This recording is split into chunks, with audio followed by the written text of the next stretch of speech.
So here we are going to discuss about how to find the inverse Z transform from an logarithmic expression or Z transform output which is expressed using log.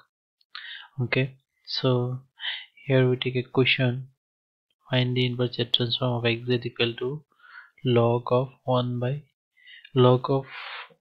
plus az inverse. Okay, so this is the signal or Z transform output given.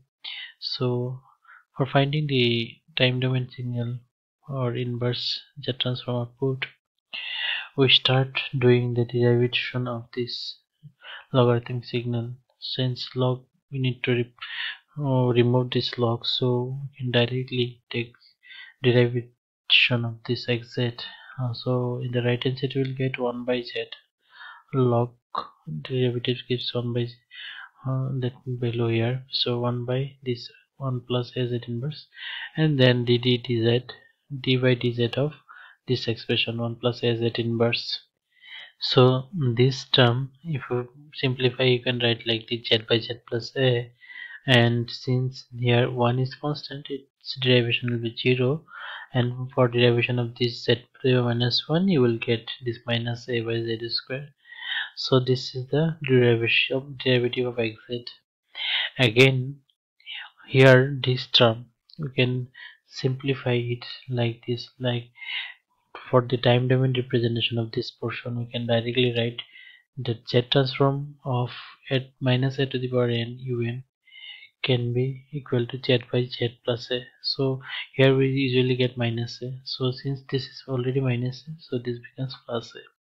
Okay, so we are taking it as yz, so you can take it yz into this part. Okay, so now if you do the time shifting operation on this left hand side, then n minus 2 if we use here, n minus 2, then minus a to the power n minus 2 into u of n minus 2 will be what? Z to the power minus n naught here.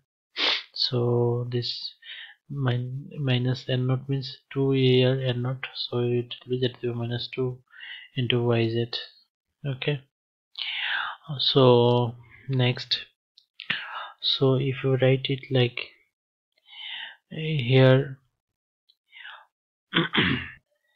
to make this expression in the right hand side equal to this one, so if you put this yz, so if you take this yz, then yz into minus a by z square is the expression here. So here yz into minus a by z square, if you want, then you have to multiply here with a. So that's why we are getting here this a by z square into yz, but in the left hand side also we multiplied with 1 a on minus a, so here we are getting minus.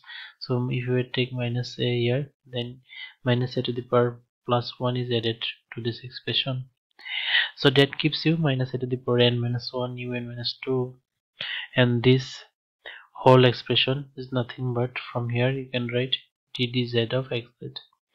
Directly you can write like this. Okay, so next, this derivative property of z transform, frequency differentiation property, that ddz of xz can be given as 1 minus sin into xn minus 1. So using that you can directly write here ddz of xz from this equation. We can substitute this left hand side here. Okay, then from this equation we can solve the value for xn or xn minus 1.